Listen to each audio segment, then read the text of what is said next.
Pacheco. Roberto José Pacheco, que nos tiene información de todo lo que está pasando allá en el Senado de la República, el balance negativo de la oposición a casi 2 años del gobierno de Andrés Manuel López Obrador. Mi querido Roberto José Pacheco, platícanos.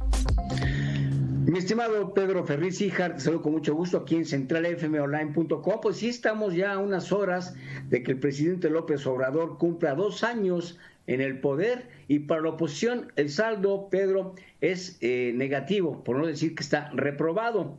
En opinión de legisladores del PRD y el PAN, el presidente López Obrador pues ha incumplido precisamente sus promesas de campaña que realizó en materia de salud, economía y también, obviamente, de seguridad pública. Es la postura de la diputada Verónica Juárez Piña.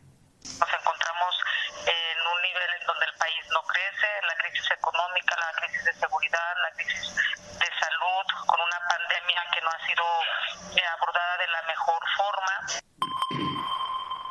Pues sí, no ha sido tratada de la mejor forma, sigue aumentando el número de muertos y de personas que están siendo hospitalizadas en todo el territorio nacional.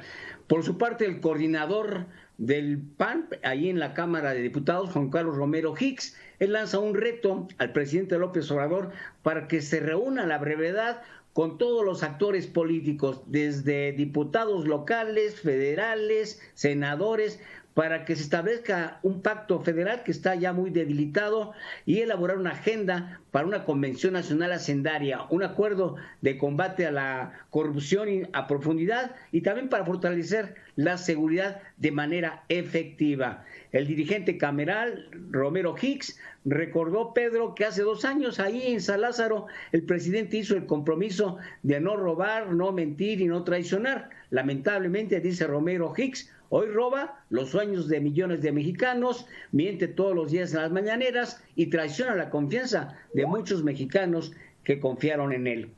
Y también hay reacciones sobre sus recientes declaraciones de López Obrador que realizó en Mexicali en una gira el pasado fin de semana, en el sentido de que la oposición pues no va a ganar las elecciones intermedias del próximo año, donde estará en juego precisamente el Congreso Federal. Escuchamos lo que dice Juárez Piña.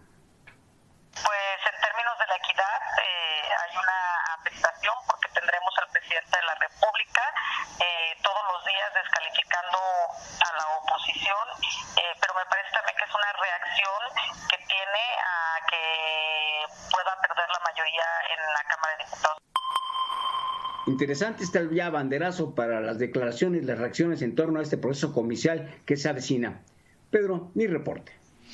Oye, pues definitivamente, mi querido Roberto José Pacheco, lo que tiene este balance negativo impresionante de esta lucha en las cámaras que se da, pero como que hace falta oposición, ¿no? O sea, vemos una lucha constante, el PRI, el PAN, el Movimiento Ciudadano, hablando en contra, a favor de lo que se hace en la Cámara de San Lázaro. Sin embargo, no se ve una fuerza en la oposición. Todavía no se siente que haya una fuerza de oposición o una oposición firme, ni siquiera una oposición unida.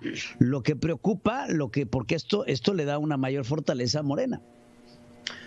Así es, mi estimado Pedro. La oposición en bloque de contención, como dicen en el Senado, se ha visto más firme en decisiones, porque tú recuerdas que para una reforma constitucional se requieren de una mayoría calificada. Es ahí donde hemos visto una oposición más firme. En la Cámara de Diputados hemos visto un PRI medio de medias tintas, a veces sí, a veces no, y eso obviamente favorece a la mayoría de Morena. Así pues, mientras que en una oposición que no tiene los números, pero para las calificaciones, para las reformas constitucionales, sí se requiere de una oposición pues más firme, pero ahí vemos que cojea en San Lázaro, porque vemos un PRI que no, a veces apoya inclusive a Morena y a veces está en contra. Pero bueno, esto lo tendrán que definir los electores en las urnas el próximo año. Así es, mi querido Roberto José Pacheco, te agradezco muchísimo por tu informe y por tu reporte, como todos los días aquí en Central FM Equilibrio. Muchas gracias.